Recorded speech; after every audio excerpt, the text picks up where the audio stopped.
Rétro. 1994, nous sommes dans Rétrologie et puis on est avec DJ Dan. Bonjour. Hello. Comment ça va? Ça va très bien. Ça va très bien. On va un petit peu te situer. En fait, qui es-tu? D'où viens-tu? Comment es-tu? Que fais-tu? Musique électronique. Oui, bien sûr. Voilà. T'as eu un groupe à un moment donné. T'as fait de la musique électronique toi-même, en fait. On s'en rappelle. Oui, même deux, trois autres collaborations aussi à côté. Voilà. Oui, avec mon cousin, il y a eu d'Intruders dans les années 2000, on faisait des trucs pour électro. Avec Compile aussi, Electro Clash, ce genre de choses. Voilà, ce genre de choses. Et en fait, moi, je peux préciser qu'en fait, Dan est un vrai DJ. En fait, c'est le mec qui aime bien de faire danser les gens, en fait. Ouais. Faire plaisir. C'est uniquement en électronique. C'est le but. Voilà, on est, ouais. Et c'est vrai. Ouais, j'aime bien la disco aussi, j'aime bien les trucs un peu plus alternatifs, etc. Voilà. Donc DJ Dan est parmi nous. Alléluia. Non, mais c'est vrai. Donc en fait, il aime bien l'électronique, mais il aime aussi la house, en fait. Ouais, et d'ailleurs, il va nous exposer. En 1994, il y avait un label aussi. Comment ça s'appelle encore? Strictly Rhythm. Voilà. Ça se fondé en 89, donc c'était pas vraiment le début du label, mais les années entre 92 et 95, 96, c'était production, c'est un label super productif, donc il y a eu des 40, 50, 60 releases par an, de tout plein d'artistes. Avec les briques, les pochettes avec les petites briques, genre Reel to Reel, genre Schwing, Armand Van Helden, tous ces genres-là. Et Georges Morel, Eric Morillo. Parce qu'en fait, moi, ce que je voulais dire aussi, c'est que pour le moment, les jeunes qui nous écoutent n'ont plus la possibilité d'acheter des vinyles. Donc ils n'ont plus les pochettes. Non. Mais il y a quand même des artworks, etc. Oui, mais de plus en plus, ils téléchargent ce genre de choses-là. Bon, nous, on avait la chance d'avoir les pochettes pour pouvoir reconnaître les disques qu'on allait passer. Mais si tu jouais avec un système comme Serato ou Traktor, tu verrais les pochettes des trucs que tu achètes. Voilà. Philippe. Pas de marque. On peut pas dire de marque en fait en radio normalement. Ah d'accord, ok. Voilà. Bon, si tu joues avec tut ou tu le verrais. Ouais, c'est bien. Et tu nous as choisi quoi en fait? Un truc, parce que Strictly Rhythm a fait plein de cartons, genre I like to move it, des machins comme ça. J'ai choisi un truc.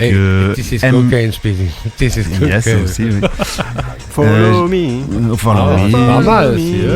Ça c'était plus tôt. Ça. Donc en 94, j'ai choisi M&M, donc c'est Morel and Morillo, donc l'association des deux tueurs du label, quoi. Et le track c'est So Deep, So Good. Et c'est un track super actuel qu'il y a encore plein de gens qui jouent encore maintenant dans les sets de l'autre sur Cadenza, là j'ai oublié, Luciano joue encore ça. Ah, Luciano, évidemment. Ouais. Et voilà quoi. On y va.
Rétrologie, nous sommes en 1994, nous sommes toujours avec DJ Dan.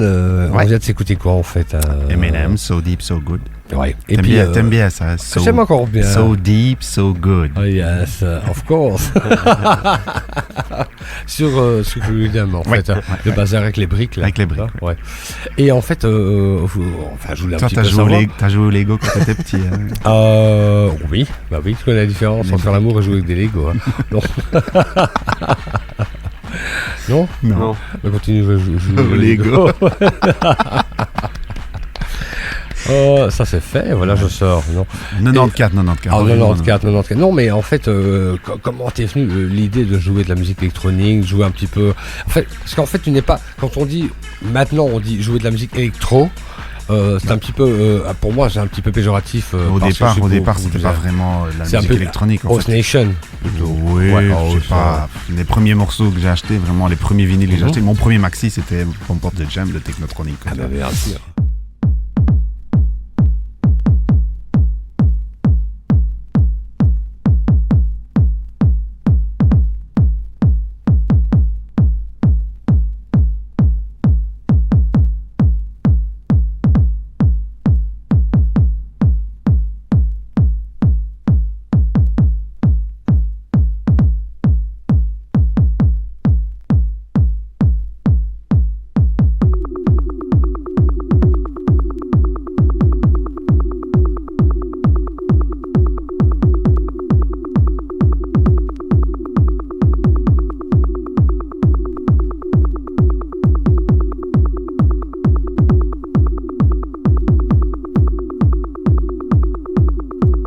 Meditation will manifest.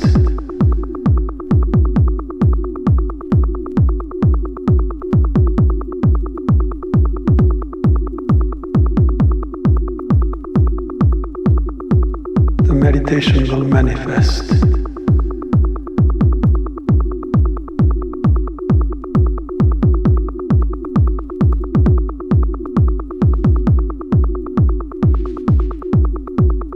Meditation will manifest.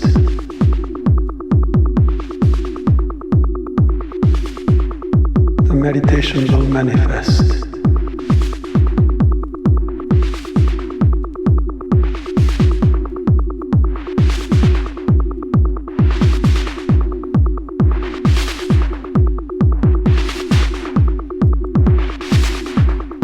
The meditation will manifest.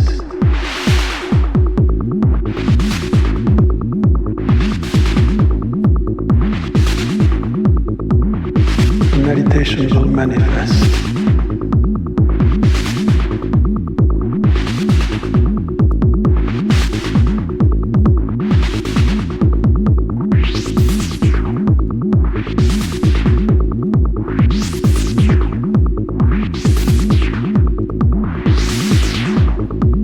The meditation will manifest.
Meditation will manifest.